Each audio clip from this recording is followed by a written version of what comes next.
তো আমার এক বন্ধু খুব মজার একটা কথা বলেছে, ভাবলাম শেয়ার করি। সেটা হচ্ছে 2025-এ আমাদের নিজেদেরকে সেলফ মোটিভেশনের জন্য একটা 5 লাইন দরকার। এত পরিমাণ হেক্টিক শিডিউল যায়, অনেক কিছু ফেস করতে হয়, তো তার জন্য 5 লাইনটা কি হবে, সেটা হচ্ছে দূর হও। বুঝতে পারলে না? ধরুন আমাকে আপনার পছন্দ নয়, আমি কি করবো জেনে? দূর হও।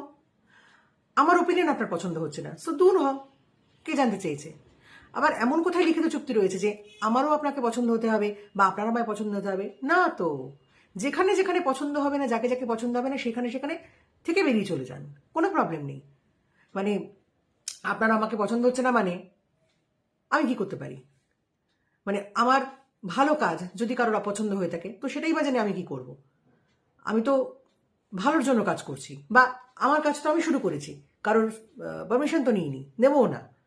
তো যখন আমার মনে হবে তখন শেষ করবো। সেখানে যদি কারোর অকারণ অপছন্দ হয়ে থাকে, সো দূর হও। এই যে বিষয়টা দূর হও, এটা কি হবে, লাইফের অনেক ফালতু প্রবলেমগুলো কেটে বেরিয়ে যাবে। যেগুলো যেগুলো সত্যি মেজর প্রবলেম, সেগুলোতে আমরা কনসেন্ট্রেট করতে পারবো, সেগুলো সলিউশন দরকার, এবং সেগুলোর প্রতি যে অ্যাকশন নেওয়া দরকার সেগুলোতে ফোকাস করা যাবে। এই ফালতু প্রবলেমগুলোতে আমরা নজর দেব না। এটা কিন্তু খুব ভালো একটা ব্যাপার, আপনারা অ্যাপ্লাই করে দেখতে পারেন। সেটা হচ্ছে দূর হও। কথা বলার দরকার নেই, কথা কাটাকাটি দরকার নেই, তিক্ততা দরকার নেই। যা যা পছন্দ হচ্ছে না, যেখানে যেখানে পছন্দ হচ্ছে না, সো দূর হও। ইম্পর্টেন্ট, অ্যাপ্লাই করে দেখুন।